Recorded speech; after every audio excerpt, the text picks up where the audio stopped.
Okay, so I just turned our video on. Let me introduce Greg. Greg started over here at BodyScience in November, and we've seen some really, really impressive improvements. And so first, I start by thanking you. Hey, thanks so much for doing these videos. You know already, the reason that we put them out is hope, and just getting an idea of what does ALS look like before and during treatment, and what's reasonable as far as changes. So again, I'm super glad we're doing this video. Let's start out. Will you talk to us about how long you've been dealing with ALS, when your diagnosis was, and you're a young guy. So walk us through age and everything else. Tell us. Yeah, absolutely. So I am 31 years old. I was diagnosed at 28 years old, and I have been dealing with symptoms for about 3 years, 4 months, and I was diagnosed 2 years and 4 months ago. Okay, that was super precise. I was expecting precision, but not that much precision. Good. All right. Tell us what was affected. Tell us the kinds of symptoms that you've been dealing with. So originally, when it all first started, it was in my left finger and my hand, and at the time I was boxing, so I really didn't think much of it. And then eventually it spread up my left arm, and then eventually speech was affected, and then it moved to the legs as well. So now it's pretty much everywhere, but definitely getting significantly better. So one of the reasons that we're doing the video is because you had such considerable improvement in your voice. And so I remember the Zoom call, I'll always start, anytime somebody's thinking about coming on over here, we'll start with a Zoom call just to get an understanding of symptoms, expectations, and putting a strategy together. And although your voice is affected, so anybody that's listening to the video, it's substantially less than what it was. Walk us through that. Absolutely. So originally, when I was before diagnosis, I am in medical sales, and I walked into a spinal rehab clinic, and one of the nurses and doctors pulled me aside and said that I really need to go get checked out. After diagnosis, the speech became considerably worse, and then after finding an alternative treatment, it got a little bit better, but after starting everything with Amy, and especially the stellate ganglion blocks, it got significantly better within the course of like a month or so. You can strike all of your consonants now. So before, a lot of the consonants in all of your words was pretty soft. There were a couple of words we knew we worked with stellate ganglion blocks along with a number of other things. We put a lot of combinations together. Stellate ganglion was part of that. After the first or second one, I remember you striking consonants much better. I remember you called your dad and then told me the next day. You know, for me, I'm kind of biased. I can't really tell how objective I am. You'd come in the next morning and your point was, look, I talked to my dad on the phone, and the first thing he said is your voice is better. Absolutely. So pretty much everybody noticed the improvements immediately, and it really gave me a lot more confidence to do my job because I am in sales. And when I walk back in the clinics that I sell to and the hospitals, the nurses immediately noticed the improvement and said that I sound significantly better than before I started treatment. So your walk improved? Absolutely, that as well. So originally, obviously, like I came in here, I had a difficult time getting here. I remember flying into the Miami airport and like having to get off on one of the exit ramps for the airplane, and it was like outside, and I definitely had a very hard time getting down there, and everybody was looking, and like I remember specifically the person at the end of the runway had a wheelchair and said, "Oh, you're the person, right?" And I was very self-conscious at the time. So after the first SOT therapy for the Lyme, the walking improved significantly. And then every other time that I have come here, nobody has ever said anything or like looked at me funny or anything along those lines. So definite significant improvement in the walking. When I think about the first time that we got together, And I bring it up because of your cough. At the beginning, you were coughing all the time. Oh my goodness. It was every single day. Every time I would wake up, any sort of food, I would be coughing all the time. And again, especially post-COVID era, everybody is very cautious around somebody that coughs, and they always think that you're sick. Now it is very few and far in between. And typically, right now, it's because I need a little bit of water, but it's not anything like it was before. You have a room that you like. So when you come on over here, you sit in the room across from mine. I always knew that you were in the office because you'd just be coughing all day long. And also having a hard time getting that phlegm up. So when you came in, I think about really rigid, slow walking. I think about chronic, all the time coughing. And it wasn't a productive cough. In other words, it wasn't you being sick and having a cough. It was you just having a chronic cough for an extended period of time. And your voice was so involved.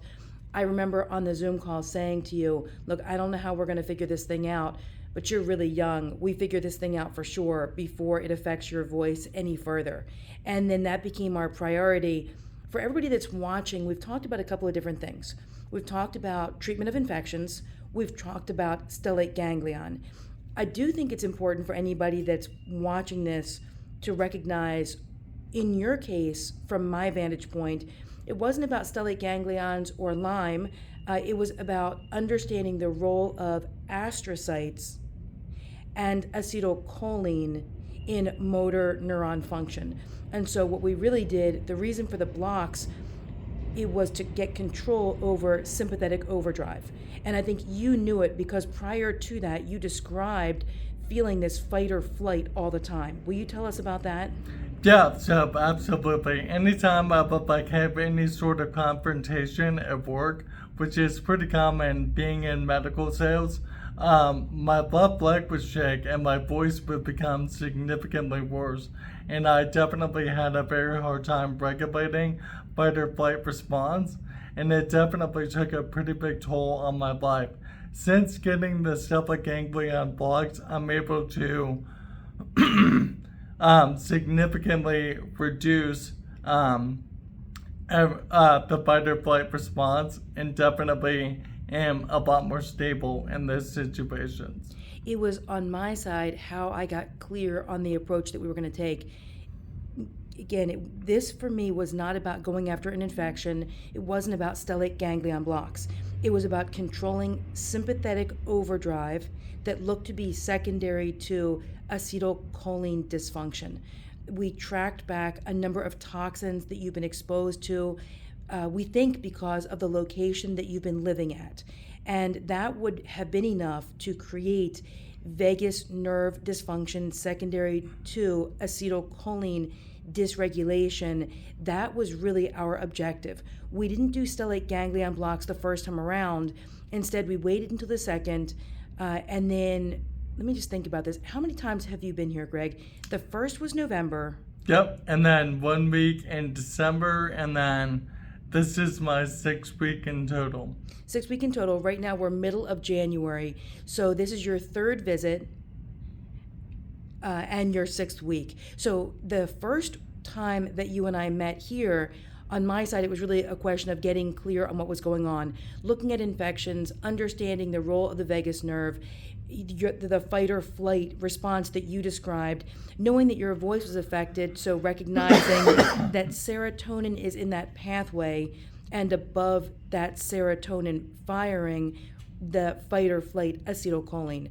So the vagus nerve involvement for us is really where we got started. And now what we're seeing, I think in a very short, I was gonna say relatively short, but this was a really short period of time to get a lot of improvements. I would tell you that that really was just the mapping of the pathway.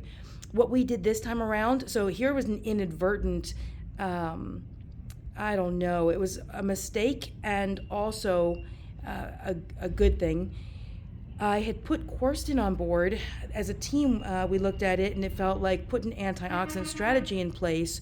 And so you came in, your voice Monday of last week was amazing. We used an antioxidant and your voice worsened substantially. Same day, We could hear it, you could hear it. I know your mom brought it to our attention as well. And then looking to recognize that quercetin competitively binds with acetylcholine at the acetylcholine receptor. So just kind of thinking about how we got really clear over this period of time what's going on. It started with you describing a fight or flight response that was going on all the time. It was your voice being affected, so on my side, recognizing the role of serotonin. And then we've tried serotonergics in folks before with motor neuron disease. That is not uncommon. We didn't see a response, and so with you, the real question became, if serotonin is in the mix, and I suspect that because of your voice, what would be one level above serotonin? So if we control that thing, then we would control the serotonergic output, and that, of course, is acetylcholine. And it plays into the role with astrocytes. Again, for everybody that's watching, that's treating or looking for a treatment, remember a critical role of astrocytes is to provide both mitochondria and calcium for the calcium gating of the mitochondria to the motor neurons. Okay, so if I think about our video, there's a couple of things that become really important. Okay, thing number one, for anybody that's wondering if ALS is a disease that can respond to treatment, well, you now are kind of the poster boy. I know Maris, when he was here, and Maris, if you're listening to this video, you know my approach is we need a new face of motor neuron. This disease must be looked at differently. And so when I saw Maris towards the end of the year, I had said to him, you're creating a new image of what ALS looks like because Maris has reversed entirely. And then now when I think about you, Greg, I think same thing. There's got to be a way for people to start seeing ALS differently. And the fact that you had been diagnosed so many years ago, the fact that you've been battling it with such a, for such a long time, and then in the course of 2.5 months that we're seeing these improvements. Okay, so part number one, for me, it's the piece about hope, and it's huge. Thing number two, try and get really clear on pathways. So in your case, we think, and we've already proved it both by turning the pathway on and inadvertently turning the pathway off and then turning it back on again, right? So we had your voice, it improved, I did something, and then your voice got worse. We reversed that, and then your voice got better again. So we know on the pathway side, there are a number of different pathways. The reason I'm telling everybody that's watching this, do not just try and fit yourself into an astrocyte acetylcholine vagus nerve model. For some people, they are microglials. And so for microglia, what's really happening, they are correcting damage around the motor neuron. And it's a very different presentation. For some people, it's more about pineal. Some people refer to it as pineal. The gland in the middle of the brain that's highly susceptible to damage from glyphosate and aluminum. For some people, it's oligodendrocytes, and typically we'll see more mood and memory problems. So I love the fact that we get to go through a video, Greg, in your case, and really get clear on an acetylcholine, vagus nerve, astrocyte type of presentation. And then the other thing that I think is really important is the location that you lived at and the fact that you made a move. You decided, we spoke about the fact that the location of your home was likely a contributing factor to the type of toxins that astrocytes are very susceptible to, and namely fluorinated and chlorinated compounds. Okay, so if you don't mind, let's talk about that, because you even have the history of going into a hot tub, being exposed to a lot of chlorine and seeing symptoms worsen, and your location of your home is an area that's been identified as a high perchlorate area. Okay, tell us about the hot tub. Yeah, so originally when I bought the house, it came with an old hot tub, and I was very excited. And tell us where you're living. Where's your house? It is in a neighborhood in central Ohio. You grew up and spent a lot of time in Dayton, Ohio. Yep. And Dayton's been known for fluorinated compounds. And then you moved to another location in Ohio. And I get your point. You found this house, had the greatest hot tub ever. Tell us what happened next. Yep. So I sat in it pretty much every day after workouts or after work, like when I was like stressed or anything like that. And after a certain period of time, pretty much every time that I got in there, I noticed a change in my body. And I definitely should have listened a lot sooner, but I definitely, every time I got out of there, I'm like, why do I feel this way? Like, I'm supposed to feel good. And then after diagnosis, it got specifically worse. And then eventually I put it together. And I have not been in the hot tub since. I would say like it's been like a year and a half or so. So definitely the fluorine and the chlorine and the bromine in the hot tub definitely played a significant role in the progression of the disease. So I think again about Maris, and the reason I reference him, he was polychlorinated biphenyl, so multiple chlorine-based compound. So we have seen in a number of people that we treat with motor neuron disease the role of chlorinated and fluorinated compounds going back to different cell models. Motor neurons need a lot of support from other cells, again, astrocytes, for the support of mitochondria, producing mitochondria. And so when astrocytes become damaged with things like chlorinated and fluorinated compounds, or again, when other signaling changes in the brain because of other kinds of exposures, motor neurons can become affected. And motor neuron disease, I've said it so many times, but I'm going to say it again. I don't see this as a disease, it's a symptom. And so the question is, a symptom of what? If you can start getting really clear on the pathway that's involved. And so it is very interesting, one, that you saw yourself, you noticed that you felt a lot worse after sitting in water that had very high fluorination, chlorination, and to your point, bromine as well. So the halides, right, because it's the halide family that oftentimes prevent binding of key trace minerals, and separate from that fact can do a tremendous amount of damage to astrocytes. So you'd already kind of put that in place.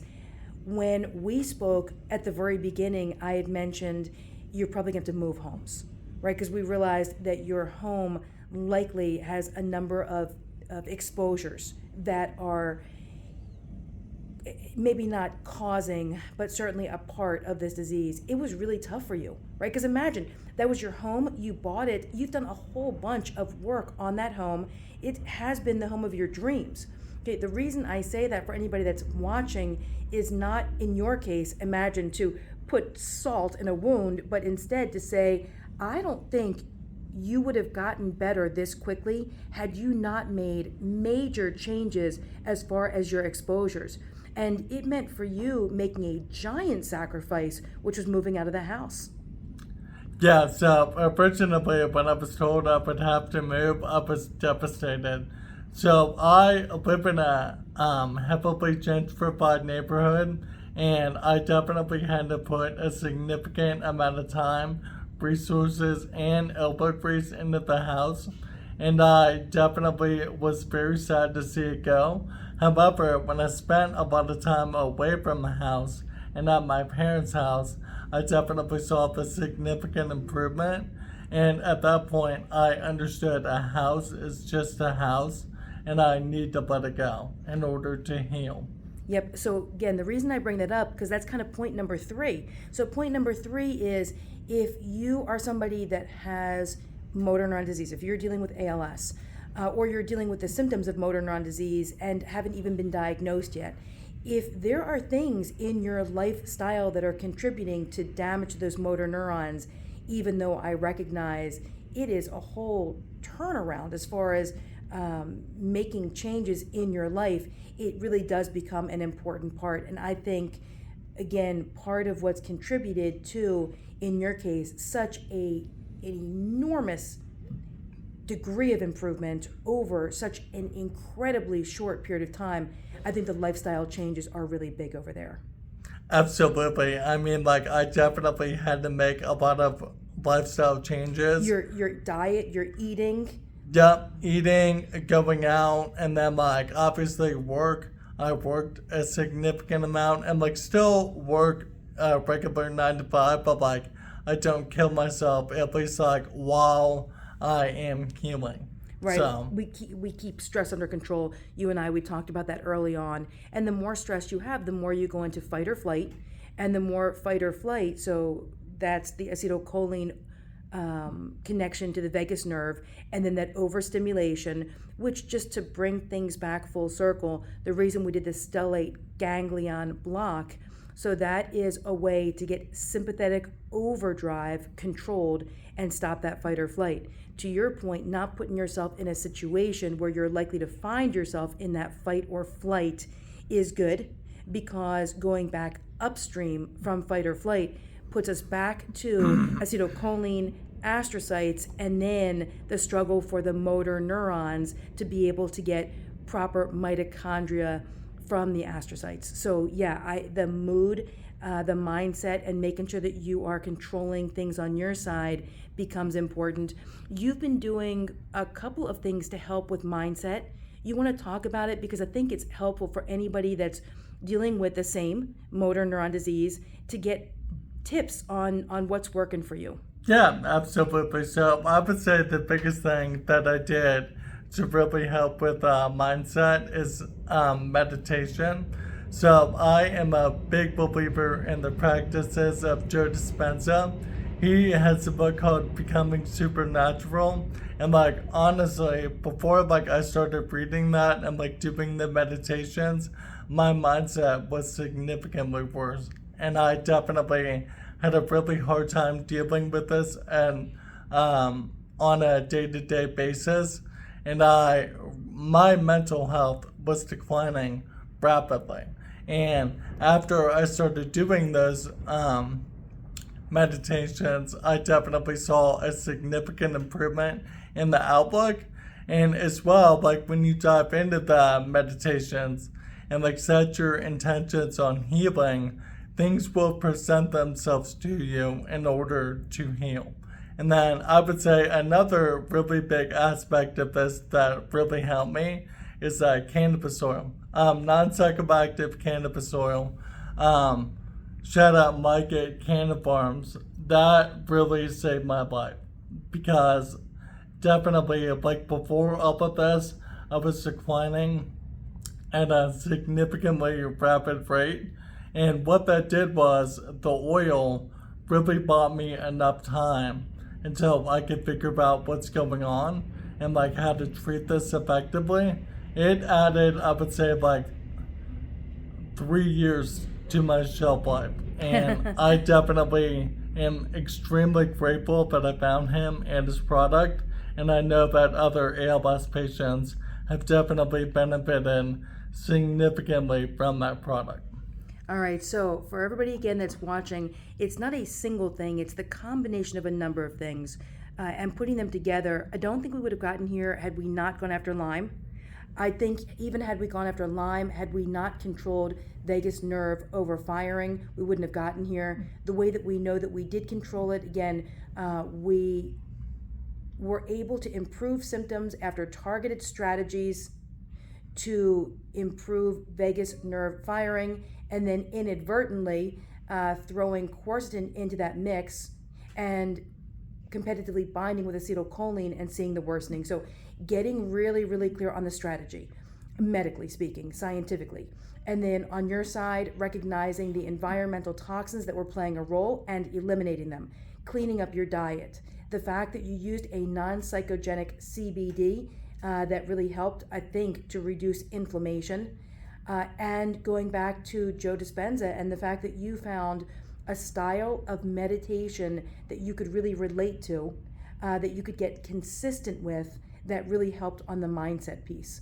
So in the summary, everybody that is watching, either dealing with ALS or treating ALS, it is that multifactorial, from my vantage point, always starting with a medical strategy. And the reason, because although a number of things were in place prior to coming, you still weren't getting better. And so now that we really have nailed down the pathway, having all those other things in place gets you better even faster. Absolutely. And I definitely feel like I am on the right track now more than ever. All right, so I'm finished. I think we've made all the points that you and I were trying to make. Is there anything else that you'd like to say?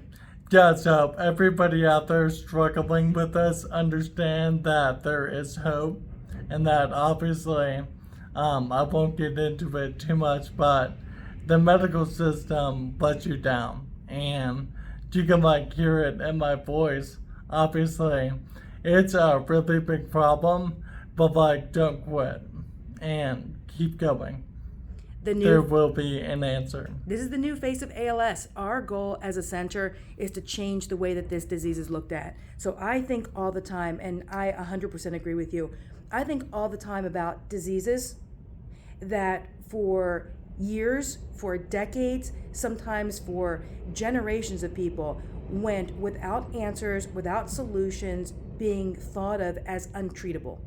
And at some point, there became an understanding and a treatment that worked. When I think about the symptom of motor neuron disease, I think it is just a matter of time until all the pieces are put together. And so moving forward in this new year, 2024, the question is, can we reframe this? Is there a new look to this disease? Can we understand it better? Can we get treatments that are more effective? Can we get them done faster? And I think you are the living proof of that. Yep, absolutely. Hey, thank you so much for doing this video. Anytime. Thank you.